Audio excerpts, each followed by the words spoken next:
Alright, 97.7 Outlaw Radio FM listeners, we are live in full effect right here, right now, and we got the one and only, we got formerly of Ruckus Records, man, we got Shabaam Sahdeeq live on the line, man. How are you doing this evening? I'm good, man. You know what I mean? I gotta say, first and foremost, man, you know what I mean? It's an honor to have such an amazing, talented hip-hop MC like yourself slide into my radio station airways, man. So in advance, thank you for giving us a little bit of your time this evening. That's what's up, man. Thanks for having me. For sure. But I want to take you back to the beginning, man, of your luxurious career within the music industry, man. And I have to ask, like, what actually inspired you to get into this music thing in the first place? I mean, you know, being at freestyle sessions, going to different competitions, you know what I mean, going to block parties and seeing, you know, some of my neighborhood MCs get on the mic and kill it. That's what got me really, really interested in hip hop. But I'm not gonna front, like, first I was interested in graffiti. That's what really drew me to it, and then the music came later. But the graffiti and the breakdancing was my first loves, and then, you know, later on I became an MC. And also, as well, as I mentioned during the intro of the interview, man, that you actually first reached fame with Ruckus Records, man, working alongside artists such as Mos Def, Redman, Method Man, Busta Rhymes, and Eminem, and obviously a lot more. I was wondering if you could tell our listeners a bit more about that, and of course, how did, like, that record deal with Ruckus initially come to be, man? Because, like, back in the day, that definitely was a record label to be at.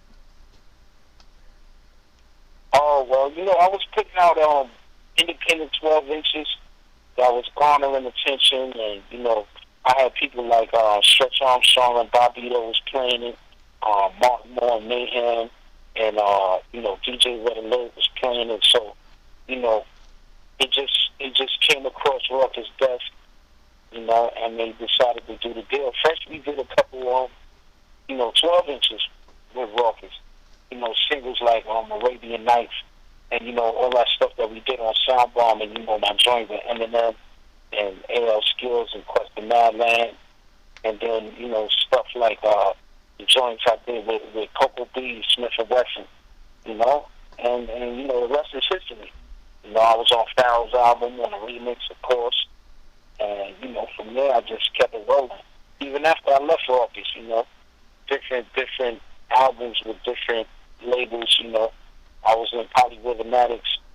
I had an album with them on Nervous. You know, we had another album with Baby Grand. You know, just moving around, doing my thing in the industry. Yeah. And I gotta ask, man, did you ever have the opportunity to work alongside Mos Def? And if so, man, what was it like just working with a fellow phenomenal MC like him? Well, you know, we was around each other, and, you know, definitely we was on the same label. But, you know, the only thing that I was on with him was One for the Love, of which we did for Amadou Diallo that got shot 50 times by the police. You know what I mean? We did that video. So that was really like their EP or project, you know, for that time about police brutality. And, you know, it's still relevant today. You know? But it was cool, man. Most Def was cool. Everybody on the label was basically cool. But, you know, everybody think of it as like one big family, but, you know, everybody was kind of doing their own thing. You know what I mean? And also, as well, in 1998, man, you actually were part of the hip-hop collective Polyrhythm Addicts, man. I was wondering if you could tell us a story behind that supergroup's formation, and, of course, how did you actually meet the other members? I mean, it really started off as a posse cut, which was going to be me, Mr. Complex, and a Potty B Fly. But, you know, it turned out we did a couple records and it was a go. You know what I mean? Spin a lace over beats. And that was our first release on Rhyme Related on Nervous Records. You know, in like 1998. And then the follow-up album, Break Glass, came out in like 2007. So, you know, it was a big gap in between. But it was cool though. You know, definitely. We need to make a third album actually. And I was actually about to ask that, man. Are you guys actually still together, or like after the years passed, did you guys kind of just go your separate ways into the whole and venturing into the whole solo era of the music industry? Yeah, you know, we all do our solo thing. You know what I mean? Everybody grown now. We got kids and houses and stuff. So, you know, it's kind of like a different era for us. And I don't think everybody's focused on music. I think me and Spinner are pretty much focused on making music. I don't know if Apani is making anything. You know, we had another member, Todd Phoenix, that was on the second album. She's active. She's putting out singles. I think she had an album called A Masterclass, either early this year or the end of last year. So, you know, some of us are active and some of us are inactive. Like, you know, but it's not like we broke up or nothing. You know, there was always a group that just came together whenever we could. So, you know, yeah, for the most part, we still together. I mean, I don't got beef with nobody. I'm willing to make music if whoever got the time. You know what I mean? And also, as well, going into the 2000s, in the year 2001, you actually released a phenomenal album titled Never Say Never. I was always wondering, man, what's the story and inspiration behind that phenomenal project, man? Because I gotta say, that album right there is not, it's my, in my personal opinion, is gonna be timeless throughout hip hop. Yeah, man, that's one of my favorite and first projects because, you know, I got a release from Ruckus. You know what I mean? I wanted to get out of my deal, so they let me go. But, you know, the stipulations was I couldn't leave with the masters of the album that I released. Well, the album that I had with them that never got released. So, you know, I started from scratch and made a whole new album, and that was Never Say Never. You know? And I gotta say as well, man, you know, my favorite joint off that record is actually Who's at My Door, man. Always will be my favorite record whenever I listen to that. Whenever I listen to that record, man, that's my go-to joint. Yeah, like the police is breaking in, yeah. That's a good concept joint, yeah. And also as well, going actually in sorry about that, Shabaam, my apologies. Not so good. Also, going ahead in the timeline a little bit, man, in 2014, your album titled Keepers of the Lost Ark actually won Best Indie Album at the 2014 Underground Music Awards. I was wondering if you could tell us a bit more about that night, and of course, what was it like taking home the Most Deserved Award? It was cool. I couldn't actually be there, so, you know, the guy that engineered the whole album, he mixed it and mastered it. His name is Jake Colombo. He received the award from me. You know what I mean? So he went and picked it up. But it was glorious, though. That was a big year. Because I really worked hard on that album, man. That album had like 23 songs on it. You know? Which now that I think maybe I should have, you know, held some of it for another project. But, you know, it's how I was feeling at the time. I got to admit, man, me personally, I'm an old school kind of guy, man. I love when records have like 23 songs or 20 songs, man. It's always good to sit back and actually just close your eyes, man, listen to the record and digest the entire thing. In my opinion, nowadays records are a little too short. Yeah, I think they're short because, you know, people's attention spans are short. So, you know, some of the newer MCs feel like, you know, they waste the songs. Because a lot of people, like, they listen to the first 12, maybe, you know, they don't get all the way to the end unless they really a hip-hop head. You know what I mean? So, you know, a lot of times I was releasing videos for some of the songs that was towards the end of the album, and people was like, what album that's on? And I'm like, it's on Keepers of the Lost Ark. And they're like, oh, I never listened all the way to the end. You know what I mean? Because it was a pretty long album. So some of the songs, they get like around 20, 21, you know, get lost in the sauce unless, you know, you're the type of person that's going to listen to it from beginning to end, you know? But that project was definitely one of my favorite projects out of all of them, yeah. And also as well, I actually saw that you were actually going to be re-releasing your 2018 album titled "Timeless." Timeless of the collection on vinyl, and coming up in August, man. I was wondering what's making you actually decide to re-release this phenomenal album on vinyl, and of course, where can our listeners actually go and pre-order that vinyl right now? Well, the pre-order link is on my website. It'll take you to the Bandcamp of the label that's releasing it. They call Hip Hop Real Records out of Spain, and they really like that album, so they wanted to re-release that on vinyl. You know, they had to pick. They could have did Keepers of the Lost Art, and they could have did Precious Stones. You know what I mean? But they decided they wanted to do Timeless. You know, it was more up their alley. And that's kind of what I want to do now. Like some of the older albums and, you know, previous albums, I'm going to either release them on vinyl or CD and tape cassette. You know? People don't realize how important hard copies are now. Like vinyls, CDs, you know, tape cassettes, maybe you got to be a real collector to mess with a tape cassette. But, you know, when you go online and certain artists, certain things are not online, you know what I mean? You wish you had that hard copy. Like some of De La Soul's most important records are not online. You know what I mean? But I got my hard copy, so I'm good. That's why I buy CDs and vinyl. You know what I mean? So stuff like that ever happens and important projects are taken down, you know, people have those vinyls and CDs, you know? I most definitely agree with that. Me personally, I'm a vinyl and CD collector myself, man. I don't know, man. I grew up on CDs and cassettes and whatnot, man. So just the fact that the whole streaming's taken over, I can't really get into it. You know what I mean? Like I try my best to support because I do know a lot of individuals that it's money for them. So I try and support it, but at the end of the day, I just like to sit back and wait for them to produce a hard copy because I'd rather hold the album in my hand than to hold a cell phone, in my personal opinion. Nah, that's the truth.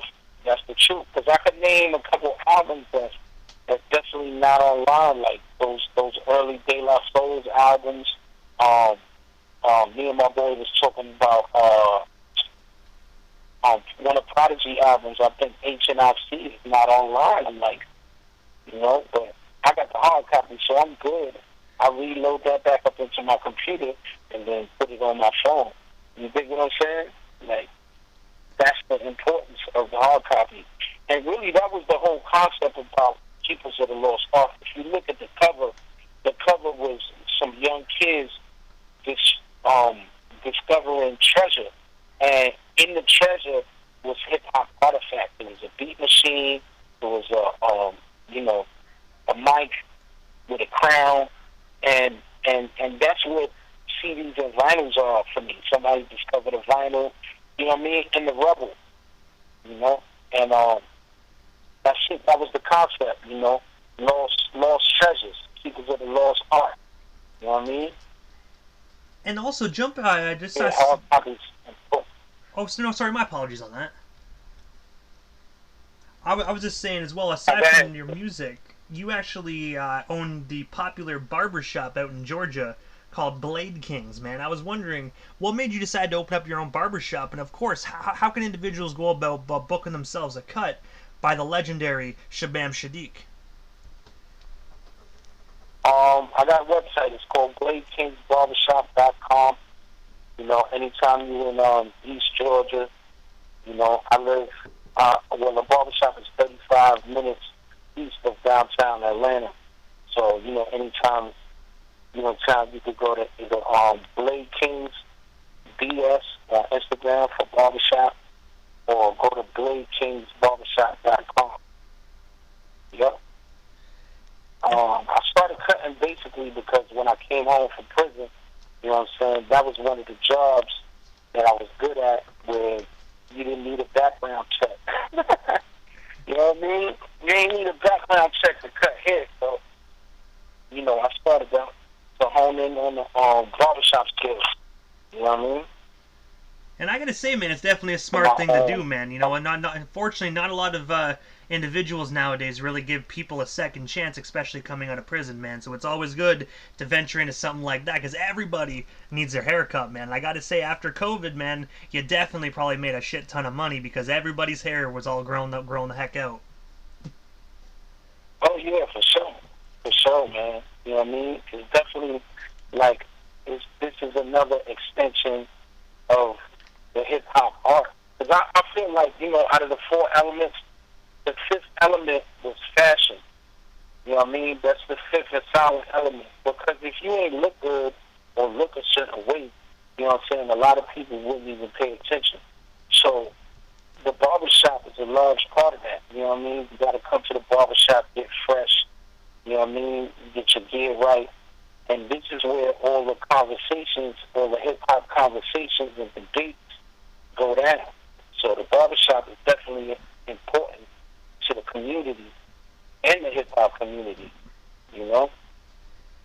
And also, last Monday, you actually teamed up with Nick Wiz to actually release the single titled "Watch Your Mouth." I was wondering, can you tell our listeners a bit more about this brand new single? And of course, man, like, where can we actually check it out today if we haven't already done so? It's on all the DSPs. It's on all the digital streaming sites, as well as on my website and on my Bandcamp. My website is ShabaamSahdeeq.com, but the hyphen between Shabaam and Sahdeeq. So that's SHABAAM hyphen SAHDEEQ. You know what I mean? From there, it'll take you to all my other outlets. You know what I mean? But it's on there, definitely. And I gotta say as well, I'm actually gonna be spinning that here on the radio station directly after this interview, man. So the people that haven't had the opportunity to check it out, you're gonna be able to hear it right here coming up next. But also, if you like what you hear, make sure you add it to your favorite Spotify playlist or head on over to Amazon and make sure you actually purchase the single today. Yes, indeed. Every stream and every download is important, because really artists are not getting a fair shake out of these streams and downloads, but it definitely helps when the numbers look good for when you're trying to book tours and just move around with merch. So all the support is appreciated and necessary. But also, I have to ask, man, what is next for the legendary Shabaam Sahdeeq? Because I know we only touched base on a sliver of your legendary career this evening, man, but I have to ask, is there anything we missed, anything else you still want to talk about or promote while we still have you here live on the Canadian airwaves? Well, I have a clothing line called Marvial Apparel. That's MARVIAL Apparel.com. So, definitely I'm about to do some new drops next month. I'm doing a West Coast tour. Yeah, pretty much, man. Out here doing this music and dropping premium gear and doing these cuts. Definitely. And me and Nick Wiz album should be out later this summer. And then, I got a few more projects before the new year hit. So definitely keep your eyes and ears peeled for a lot of Shabaam Sahdeeq stuff. Definitely everything is going to be on the website. So keep checking in because I'm going to be updating it regularly. And also, Shabaam, this is the time in the interview, man, that I give a chance for the individual that slides into the radio station airways right before we wrap things up. Just a chance for you to give shoutouts to whomever you want to give shoutouts to. But of course, man, your social media handles. That way our listeners can follow you and stay updated on everything Shabaam Sahdeeq, man, if they're not already doing so. Yes, sir. Shout out to all my lowlifes, across the world, especially my Canadian lowlifes. 2 L's up. Follow me on Instagram, Shabaam Sahdeeq. On Twitter, Shabaam Sahdeeq. The website, Shabaam Sahdeeq. That's Shabaam-Sahdeeq.com. Follow Marvial Apparel also on Instagram. And Blade Kings BS on Instagram. BS for barbershop, not bullshit though.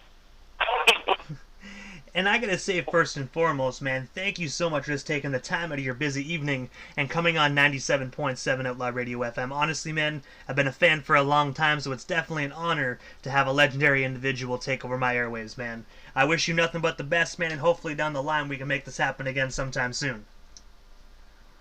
Man, hopefully down the line I'll be able to come to Canada because I kind of can't come because of my record, but I'm gonna work it out and try to get up there because I would love to tour Canada.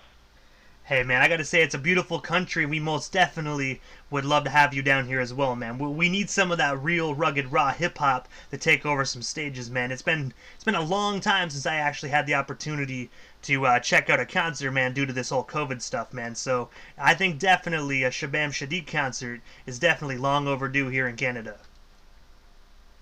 Oh, man, I would love to come tear stage down in Canada. Love it. Absolutely. I gotta say, man, it definitely will be a snow melter for sure, man. I don't know, man. If you hit the stage in the wintertime, I'm not gonna lie, man. I think just anyone in that vicinity, man, that snow would start melting, man. Because I know you bring the heat with every single microphone you touch. For sure, definitely. But Canada is one of those places, man. You know what I mean? I really, I want to get up there. But I gotta say, Shabaam, again, man, thank you so much for just taking the time of your evening, man. It definitely was an honor, and most definitely, man, have yourself a wonderful night, man. And also as well, man, anytime you need some radio exposure, make sure you hit me up, man. We can definitely get you back on anytime you like. Yeah. Shout out to MJ Hip Hop Connects. You know what I mean? She be putting things together. Definitely shout out to her. You know what I mean? For linking everything. Most definitely. Big shout out to MJ's Hip Hop Connects. Thank you so much, Shabaam. All right, peace.